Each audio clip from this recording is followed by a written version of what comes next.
guys, welcome to my channel Study with Ketan. நான் தான் உங்கள் ஆஸ்பிரண்ட் கேட்டன். நம்ம இன்றைக்கி வீடியோவில் இன்றைக்கி காலையில் யூபிஎஸ்சிலேருந்து ரிலீஸ் பண்ண நோட்டிஃபிகேஷனில் இருக்க இம்பார்ட்டன்ட் திங்ஸ் மட்டும் பார்ப்போம். இந்த நோட்டிஃபிகேஷன் நீங்கள் டவுன்லோட் பண்ணணுன்னா www.upsc.gov.inல போய் நீங்களும் இதை டவுன்லோட் பண்ணிக்கலாம். அண்ட் தென் ஃபஸ்ட் என்ன சொல்லியிருக்காங்கன்னா, நீங்கள் அப்ளை பண்ணுற அதாவது எக்ஸாமுக்கு அப்ளை பண்ணுறதுக்கு முன்னாடி OTR ஒன் டைம் ரிஜிஸ்ட்ரேஷன் பிளாட்ஃபார்மில் அப்ளை பண்ணணும். அது வந்து only once in life time தான் ரிஜிஸ்டர் பண்ண முடியும். ப்ளஸ் அதில் எதுனா மிஸ்டேக்ஸ் இருந்தால் கூட அதை சேஞ்ச் பண்ணுறதும் ஒன்ஸ் இன் லைஃப் டைம் தான் பண்ண முடியும். ஸோ ஒரு வாட்டி பண்ணும்போதே கரெக்டாக பார்த்து பண்ணிடுங்க. அதை அப்ளை பண்ணுறதுக்கு நீங்கள் upsc.online.nic.in அந்த வெப்சைட்குள்ளே போய் நீங்கள் OTR ரிஜிஸ்டர் பண்ணணும். ரிஜிஸ்டர் பண்ணிட்டீங்கன்னா ஒரு லாகின் ஐடி பாஸ்வேர்ட் தருவாங்க. அதை போட்டு அந்த பிளாட்ஃபார்முக்குள்ளே போய் நீங்கள் எக்ஸாமுக்கு அப்ளை பண்ணிக்கலாம்.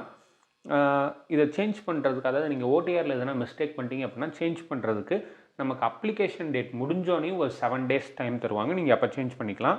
இங்கே பார்த்தீங்கன்னா தெரியும், 6லேருந்து 12th March வரைக்கும் டைம் கொடுக்குறாங்க. நமக்கு எக்ஸாம் அப்ளை பண்ணுறதுக்கான லாஸ்ட் டேட் வந்து 5th March. அது முடிஞ்சு ஒரு 7 days நமக்கு டைம் தருவாங்க. அந்த டைம் பீரியடில் நீங்கள் OTRல சேஞ்சஸ் பண்ணிக்கலாம். அண்ட் தென் ரொம்ப இம்பார்ட்டன்ட் திங்ஸ் மட்டும் பார்ப்போம். லைக் ஃபோன் எடுத்துகிட்டு போகக்கூடாது, தப்பாக எழுதுனா நெகட்டிவ் மார்க்ஸ், இது எல்லாமே தெரியும். அப்படி இல்லை அப்படின்னா நான் நோட்டிஃபிகேஷனில் இருக்க எல்லாத்தையும் எக்ஸ்பிளைன் பண்ணி தெளிவாக ஒரு வீடியோ கூட நான் இன்னொன்று கூட போடுறேன். வேணும்னா கமெண்ட்டில் சொல்லுங்கள். நான் இப்போதைக்கு ரொம்ப இம்பார்ட்டன்ட் இதில் நம்ம மெயினாக பார்க்க வேண்டிய விஷயங்களை மட்டும் நான் சொல்கிறேன். அண்ட் தென் புதுசாக இப்போ கொண்டு வந்திருக்காங்க உங்களோட ஃபோட்டோகிராஃபு.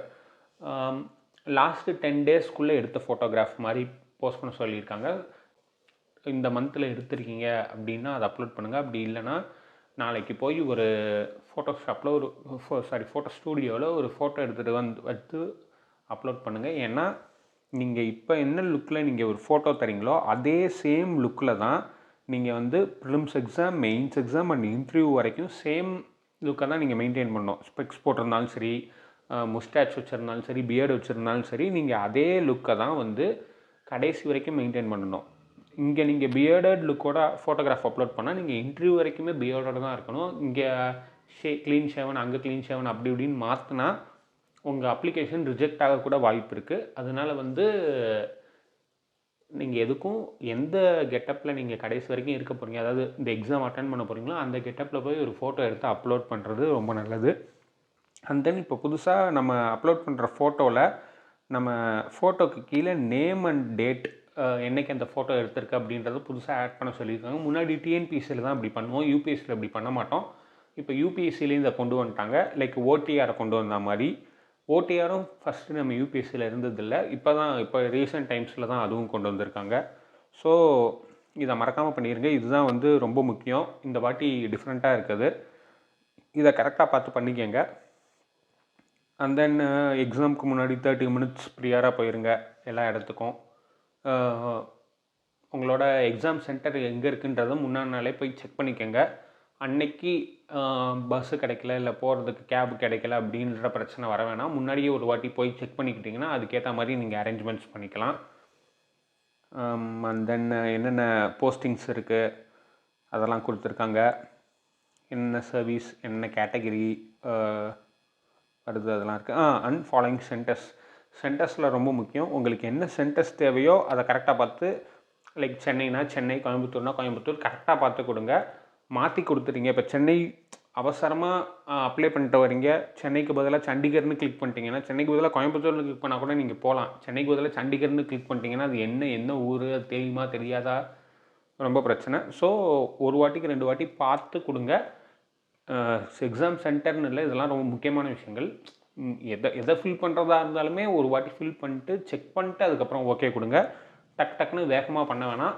கொஞ்சம் பொறுமையாக டைம் எடுத்து அப்ளை பண்ணுங்கள். டைம் எடுத்துனா நான் லேட்டாக பண்ண சொல்லலை, அப்ளை பண்ணுறது பொறுமையாக கவனமாக பண்ணுங்கள் அப்படின்னு சொல்கிறேன். ஏன்னா எக்ஸாம் சென்டர்ஸ் வந்து ஃபஸ்ட் கம் ஃபஸ்ட் சர்வ் தான். நீங்கள் சீக்கிரமாக அப்ளை பண்ணால் தான் சீக்கிரமாக கிடைக்கும். ஸோ நீங்கள் வந்து நாளைக்கு போய் ஃபோட்டோ எடுத்துகிட்டு வந்து பொறுமையாக உட்காந்து நாளைக்குள்ளே கரெக்டாக பார்த்து எந்த மிஸ்டேக்ஸும் இல்லாமல் அப்ளை பண்ணிடுங்க. அப்போனா தான் நீங்கள் அந்த 7 days கரெக்ஷன் பீரியடுக்காக வெயிட் பண்ணி டென்ஷன் ஆகி ஸ்டார்டிங்லேயே டென்ஷன் ஆக வேணாம். அதுக்கு தான் சொல்கிறேன். தென் எலிஜிபிலிட்டி க்ரைட்டீரியா லைக் வைஸ் இருக்குது, ஏஜ் லிமிட், அதெல்லாம் தெரியும். இப்போதைக்கு எக்ஸாம்பிள் எழுதுகிறவங்க எல்லாத்துக்குமே லிமிட் இருக்கும். ஸோ இப்போதைக்கு இந்த இதில் இதுதான் மெயினான இது. லைக் இந்த வீடியோவில் மெயினாக நான் எதை சொல்கிறதுக்காக இதை எடுத்தேன்னா, அந்த ஓடிஆர் ரிஜிஸ்ட்ரேஷனும் இந்த ஃபோட்டோவும் பற்றி பேசுகிறதுக்காக தான் இந்த வீடியோ போட்டேன். அது ரெண்டும் ரொம்ப இம்பார்ட்டன்ட், முக்கியமாக ஞாபகம் வச்சுக்கோங்க. இல்லை வேறு எதுவும் பெருசாக இந்த வீடியோவில் சொல்கிறதுக்கு இல்லை. உங்களுக்கு ஃபுல்லாக வேணும், இது நோட்டிஃபிகேஷனில் வந்திருக்க ஈச் அண்ட் எவ்ரி பாயிண்ட்டும் உங்களுக்கு எக்ஸ்பிளைன் பண்ணி சொல்லணும்னா கமெண்ட்டில் சொல்லுங்கள். நான் நாளைக்கு அதுக்கு ஒரு வீடியோ ஃபுல்லாக எக்ஸ்பிளைன் பண்ணி இருக்க எல்லா பாயிண்ட்ஸையும் எலாபரேட்டாக நான் சொல்கிறேன். ஒன்றும் பிரச்சனை இல்லை, ஈஸி தான். அப்படி இல்லை நீங்களே படிச்சுக்கிறீங்கனாலும் அந்த upsc.gov.in போனீங்கன்னா நோட்டிஃபிகேஷன் இருக்கும், நீங்கள் டவுன்லோட் பண்ணி நீங்கள் படிச்சுக்கலாம். That's all guys, thank you. வேறு ஏதாவதுனா கமெண்ட் பண்ணுங்கள், நான் அந்த கமெண்ட்டை பார்த்துட்டு அதுக்கு ரிப்ளை பண்ணுறேன். அப்படி இல்லைனா அதுக்கு ஒரு தனி வீடியோ போடுறேன். தேங்க்யூ.